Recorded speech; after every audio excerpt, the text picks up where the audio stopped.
Good morning, everyone, and welcome to the Unitarian Society of Germantown's live stream worship service. We are glad you have joined us this morning. I am Margaret Thompson, the worship associate. Today's service focuses on engaging the world with compassion. Our own Mary Kalina will be sharing her thoughts and beliefs throughout the service. Many hands make these services possible. Please see the chat for information about the people who share their talents before the camera and who keep the service moving smoothly. Before we start the service, we have some verbal announcements. Please check the chat for further information. For more complete listings of all the activities at USG, please check out our publications, our website, newsletters, and the pre-service announcements slideshow, which starts at 9:50 on Sunday mornings, and which is also posted on the website. If you or someone you know is in need, please reach out to our caring team. The child spiritual development schedule for today is the following. Early elementary explorers go exploring at 1 p.m. UU Minecraft Camp for grades K through 5th at 2 p.m. is at 2 p.m. and at 3 for rising 6th grade to 12th. Finally, an in-person masked Dungeons and Dragons game will be in the USG Grove at 6 p.m. Please contact Ryan Hurd to let him know you're coming. After today's service, everyone is invited to remain in the main room and attend the August Q&A with the board on widening the circle of concerns discussion about hospitality and inclusion. There will also be a small breakout room for fellowship in a separate Zoom room.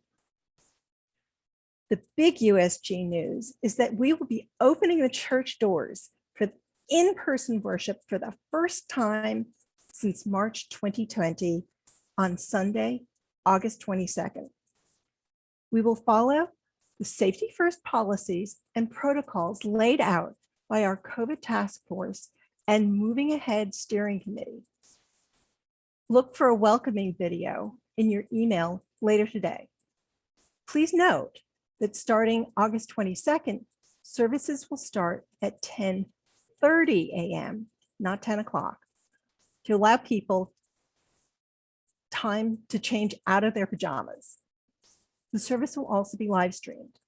We are looking forward to seeing you, whether you come in person or participate through Zoom in your pajamas.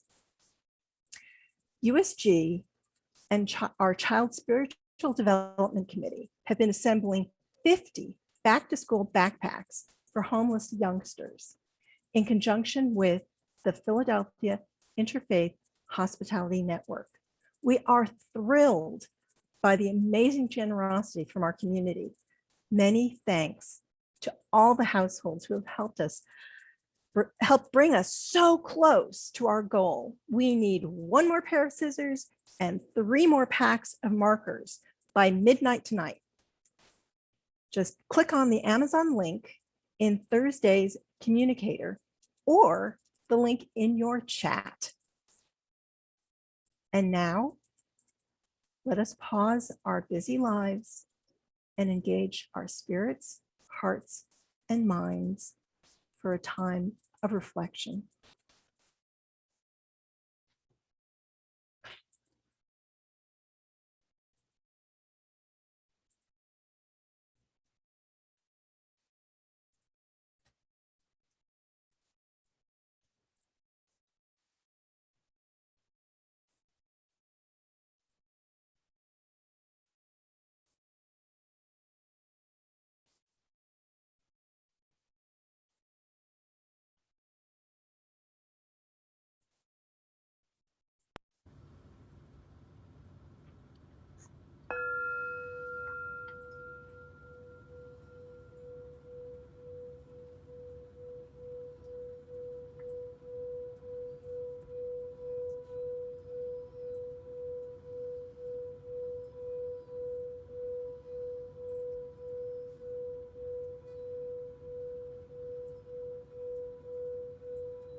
Amidst the swirl of life's challenges, fears, and even moments of crisis,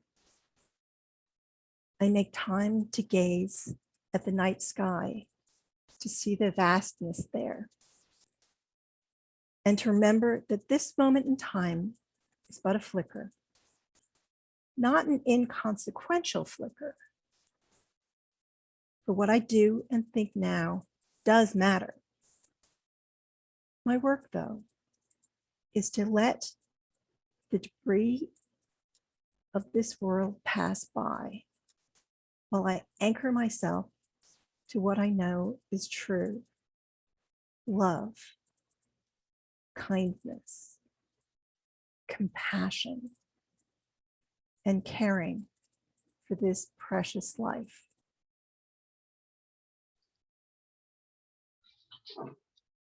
Good morning. My name is Mary Kalina, and I'm very happy to be with you this morning. We will now have concerns for the community and the world. We are happy to announce that Jennifer Bright, a longtime staff member in the USG nursery, gave birth to Miles Xavier Bright on August 5th. Miles weighs in at 7 pounds, 3 ounces. Both mother and son are healthy and well. Congratulations, Jennifer, and welcome, Miles. Barbara Bartlett has had surgery at Chestnut Hill Hospital after she fell and broke her hip. She is recuperating in the rehab facility at Cathedral Village. Lynn Kalish is recovering from an operation that was on July 12th. Lynn reports that her recovery has been quicker than she had expected. She's getting around pretty well on her own, just using a cane at times. She has greatly appreciated the cards, emails, and good wishes that she has received from her USG community. And our thoughts are with those in our community and throughout the world whose lives have been affected by the COVID-19 pandemic. Health authorities have learned so much about the virus in less than 2 years. Healthcare workers have worked so hard to minister to those who have been sickened by it. And still, each new wave of infections continues to leave pain and sadness in its wake.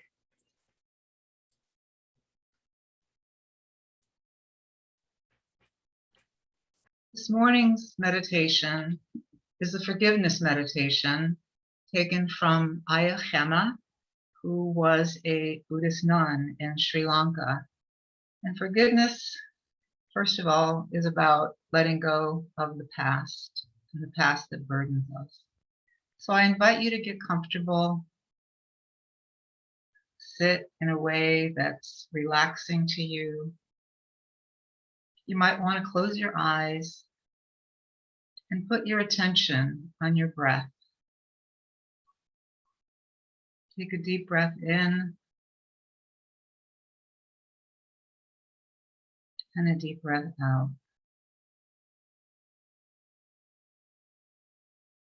Have forgiveness in your heart for anything you think you've done wrong. Forgive yourself for all past omissions and commissions. They are long gone. Understand that you were a different person and that this one is forgiving that one that you were. Feel that forgiveness filling you and enveloping you with a sense of warmth and ease.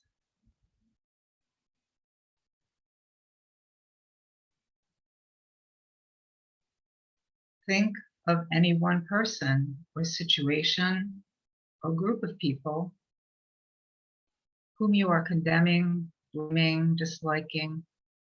Forgive them completely.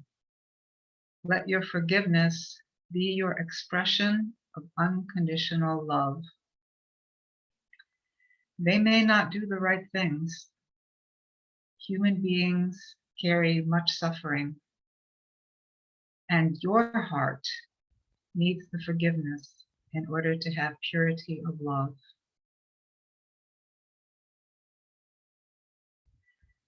Now put your attention back on yourself and recognize the goodness in you. Feel the warmth and ease that comes from forgiveness.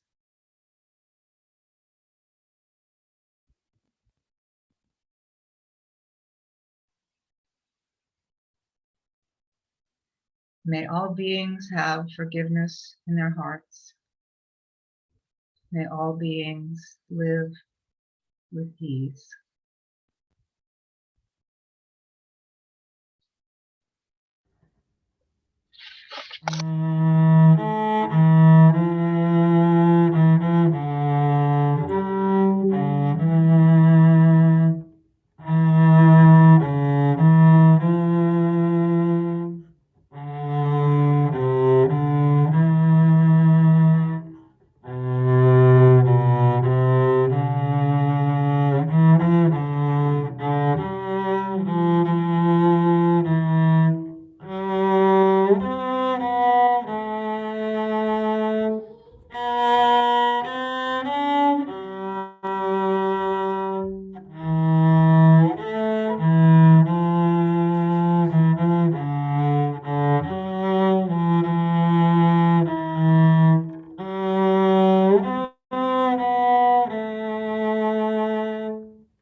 Good morning again. My topic this morning is engaging the world with compassion. When I submitted the title a few months ago, when I was first invited, I had an idea of what I wanted to say. And while the title has remained the same, the meaning of those words has changed multiple times since then. This morning, I want to talk about two important streams in my life: social justice activism and meditation practice. Some of you may know that I coordinate the Standing in Solidarity for Racial Justice Vigil in support of Black Lives Matter that takes place every weekday. The vigil was started last year on June 2nd by Sarah Fraser and myself, 1 week after the murder of George Floyd and 2 days after we had a town hall at USG on a Sunday night to discuss that horrific event. The town hall was led by people of color in the congregation who gave very moving and powerful opening statements. One speaker, Lori Tharps, said these words: "White people, this is your moment to end racism." She continued saying, "Acknowledge you created the problem and you benefit from it. Acknowledge that as a white person, it is my obligation to make a difference."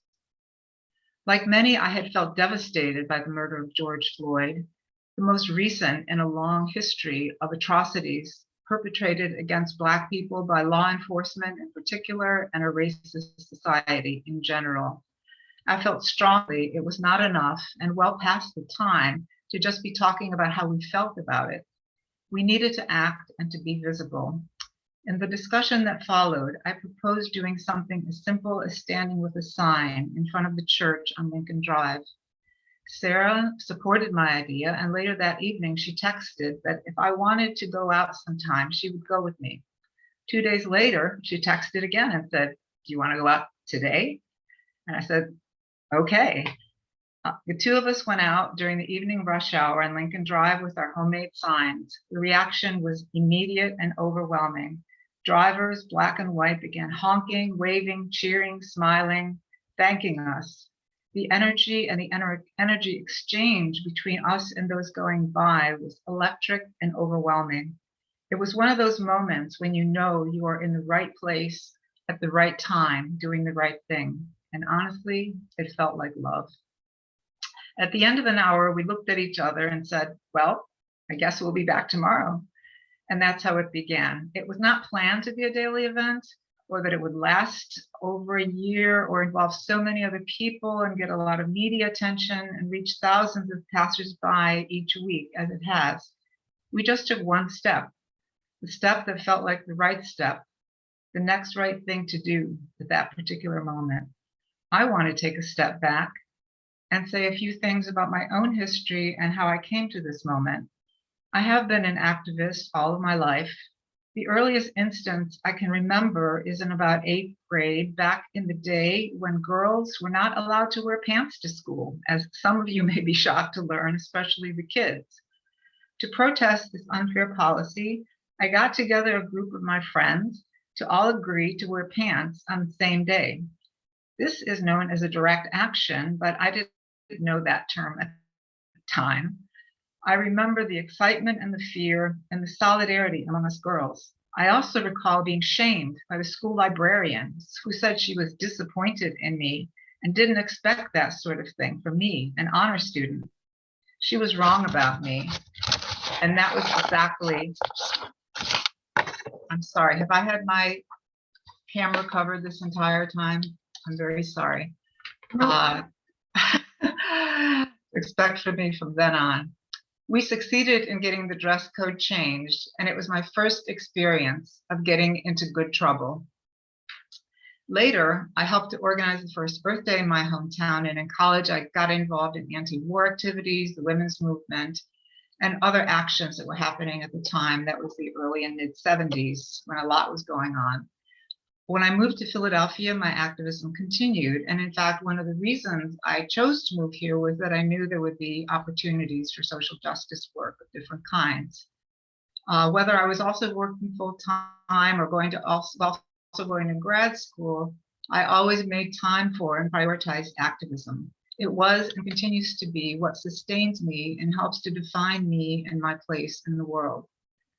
My history also includes a serious commitment to spiritual practice. In 1991, I went to a 10-day silent meditation retreat to learn Vipassana, a non-religious meditation technique in the Buddhist tradition. I try to avoid speaking in hyperbole, but this experience, I must say, of 10 days was a transformational moment in my life. I committed to a daily meditation practice and experienced a more peaceful life, less reactive and distracted, and I was better able to deal with stress. To take just one mundane example, I became a more patient driver, and I didn't become exasperated every time I got on the school guild. My two paths, activism and spiritual practice, continued in parallel, and the twains rarely met. In my political life, I was sometimes disheartened to see people behaving badly, unkindly, acting out of anger and harshness. Were we becoming the mirror image of what we were fighting against? I was reminded of some lyrics from a song in the 1960s musical Hair. How can people be so heartless? How can people be so cruel? Especially people who care about strangers and evil and social injustice. At the same time in my meditation life, I was frustrated by the disconnection to issues in the outside world, racism, sexism, poverty, war. The goal of our practice was to come out of suffering by experiencing and accepting reality as it was, but there seemed to be no opportunity to address these realities, even the basic reality of who had the money and the time to go to retreats. And did we hope to stop injustice, discrimination, and violence by just getting everyone to meditate?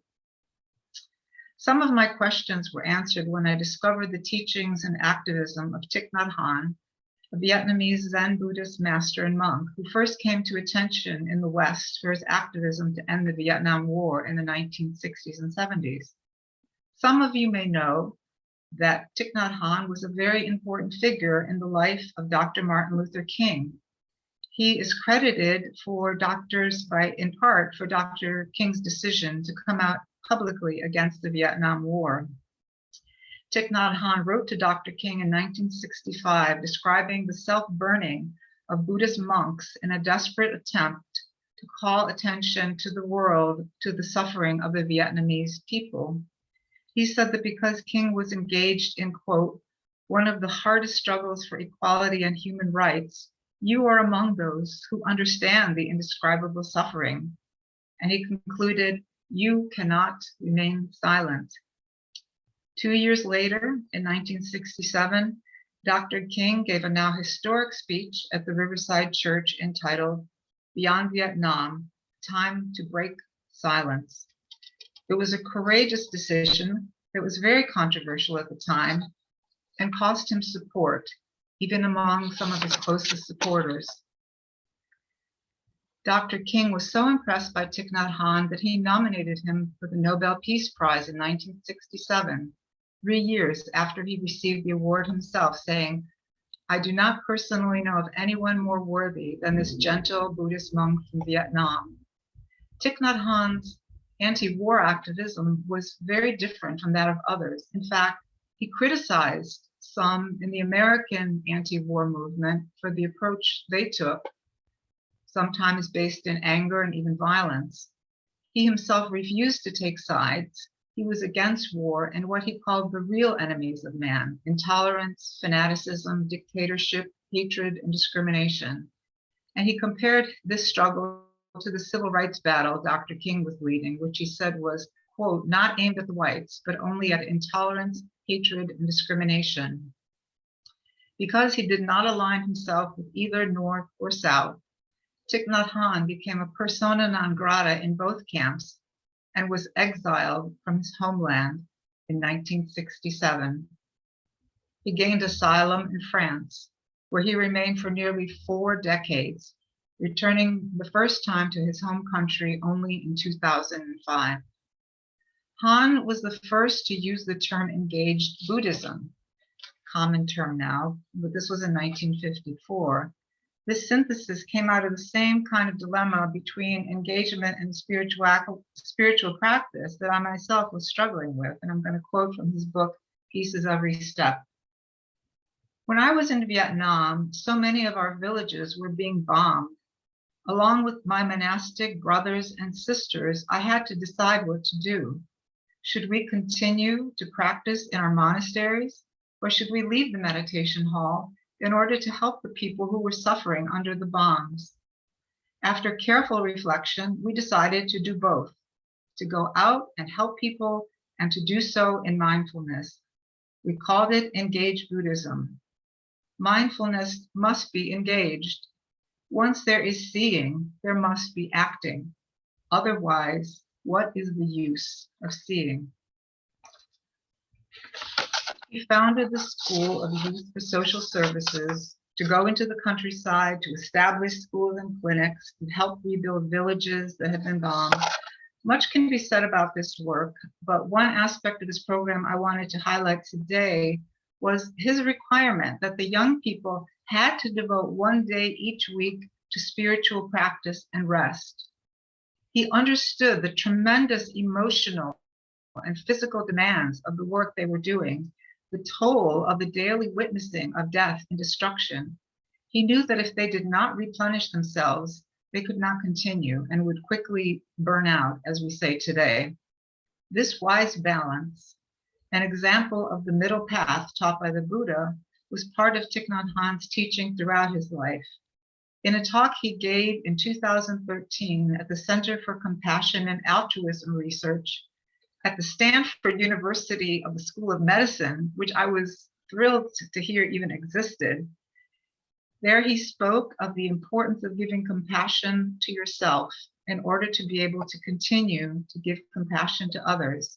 He said, quote, you must recognize and embrace your own suffering before you can help someone else. He said that the way to deal with compassion fatigue is to keep producing compassion, to give compassion to ourselves, to learn how to handle the suffering in ourselves, which we all carry. How to do this is a whole other day's topic, but one thing to note is that you can't do it alone. Being in community is crucial. This is sometimes called self-care, but very different from what is normally meant by self-care. which is more sometimes a marketing strategy and often mere escapism and self-indulgence. And sometimes we need that. But in the long run, as Thich Nhat Hanh says, self-care is learning to recognize and handle your own suffering. And I want to give a final thought relating back to community. We do not exist in isolation. Thich Nhat Hanh calls this, quote, interbeing. He says, all of us are to some extent responsible for this state of affairs. Which brings me back to where I started, quoting the words of Lori Tharp at the town hall. Acknowledge that you created the problem and you benefit from it. Acknowledge it is my responsibility, my obligation to make a difference. I feel this interbeing every time I stand on Lincoln Drive. I feel the beloved community we continue to build, the connection and goodwill, the clarity and strength of the stand we are taking. And just by doing such a simple thing, and everyone who comes always says the same thing, how happy and energized they feel in connecting with one another and with the thousands of people who pass us by. On June 2nd, we celebrated our 1-year anniversary, and we plan to continue as long as we need to, and as long as people are willing to come out. We are engaging the world with compassion. Many of you have been out there, and I hope we'll see you again soon. May it be so, and amen.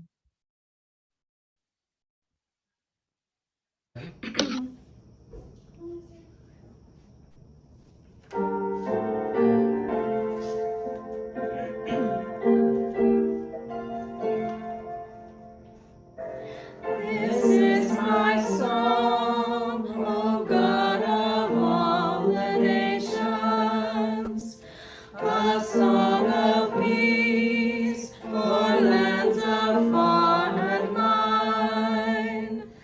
This is my home, the country where my heart is. Here are my hopes, my dreams, my holy shrine. But other hearts in other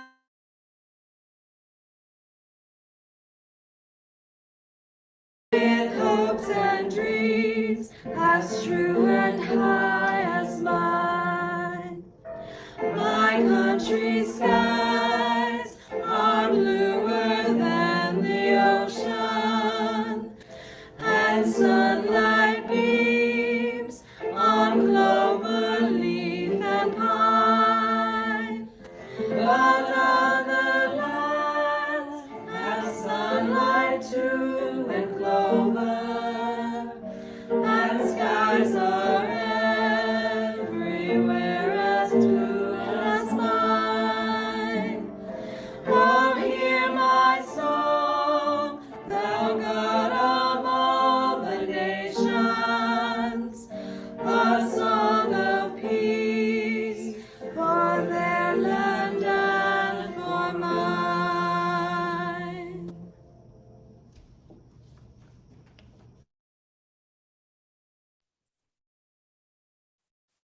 It is now time for the offering. This beloved community is a source of acceptance, support, and hope to all of our members and friends. Please be as generous as you can as we gratefully receive the offering for USG's ongoing work.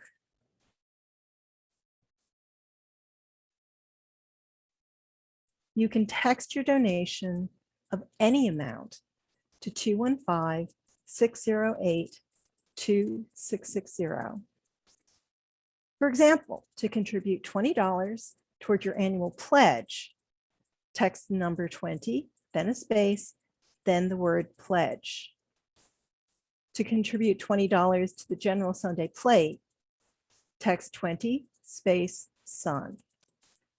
You can also make a gift through the online payment center at usgu.org/give, or by mailing a check to the USG office with the purpose noted on the memo line.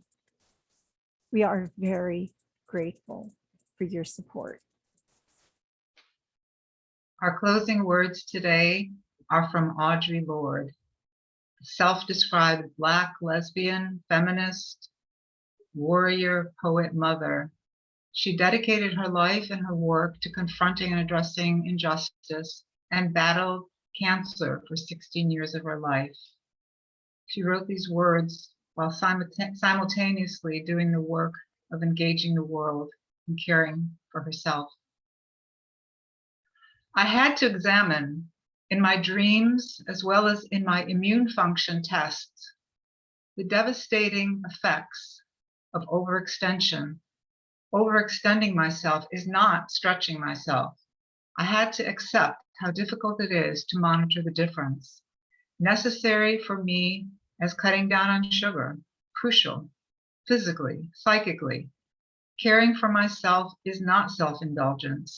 It is self-preservation, and that is an act of political warfare.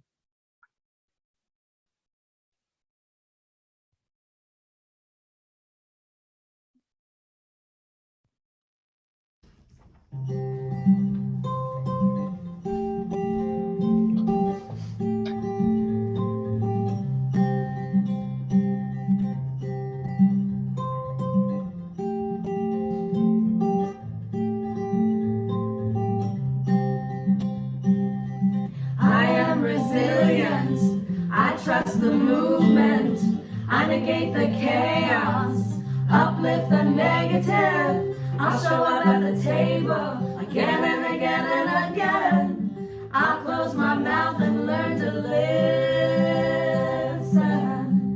Whoa, whoa, oh, whoa, whoa, oh, whoa, whoa,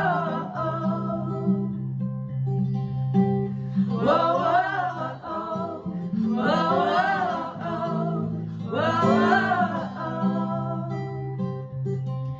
Times are poignant, the winds have shifted. It's all we can do to stay uplifted. Pipelines through backyards, wolves howling out front. Yeah, I got my crew, but truth is what I want. Realize and on point, power to the peaceful, prayers to the waters, women at the center, all vessels open to give and receive. Let's see the system brought down to its knees. Whoa, whoa, whoa, whoa, whoa, whoa, ooh, ooh, ooh. Whoa, whoa, I'm made of thunder, I'm made of lightning, I'm made of dirt, yeah, made of the fine things. My father taught me that I'm a speck of dust, and this world was made for me, so let's go and try our luck, sis. I got my roots down, down, down.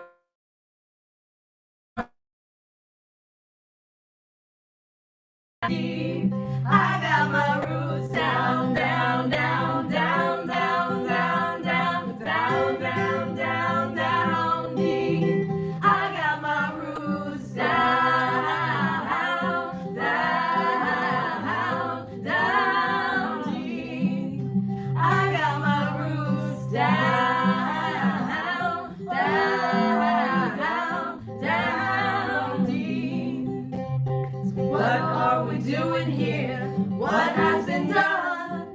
What are you gonna do about it when the world comes undone? My voice feels tiny, and I'm sure so does yours. Put us all together, make a mighty roar.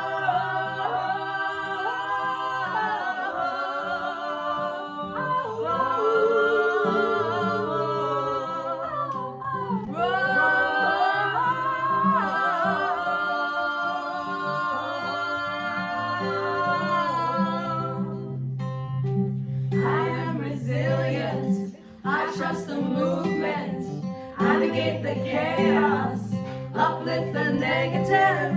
I'll show up at the table again and again and again. I'll close my mouth and learn to listen.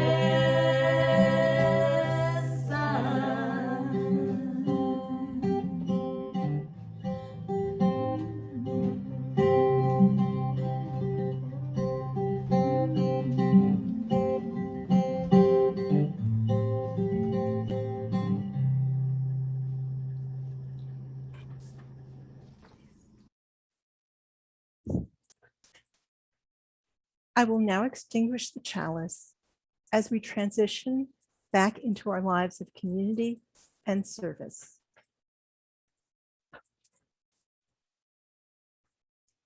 Thank you for joining us this morning.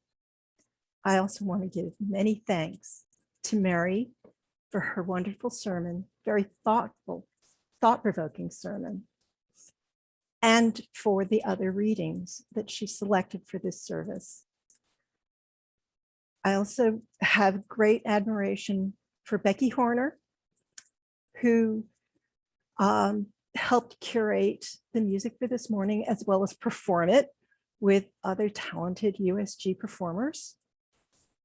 I also have great appreciation for the complexity for our technical team in presenting our service, and hope people will appreciate how much more complicated their task be as we transition to hybrid live stream and live services. We notice the technical issues when they're not so smooth, and I don't think we appreciate them as much when things are going well. As I mentioned to the announcements, there will be a short presentation about the discussion of how USG is working to be more inclusive and equitable, followed by an opportunity to ask questions of our board members. We invite you to stay in the main room for this discussion by declining the invitation that will shortly appear on your screen. Or you can opt for virtual fellowship time in a Zoom breakout room by accepting the Zoom invitation. Blessings to you in the coming week. Now, please pass the peace with each other via chat.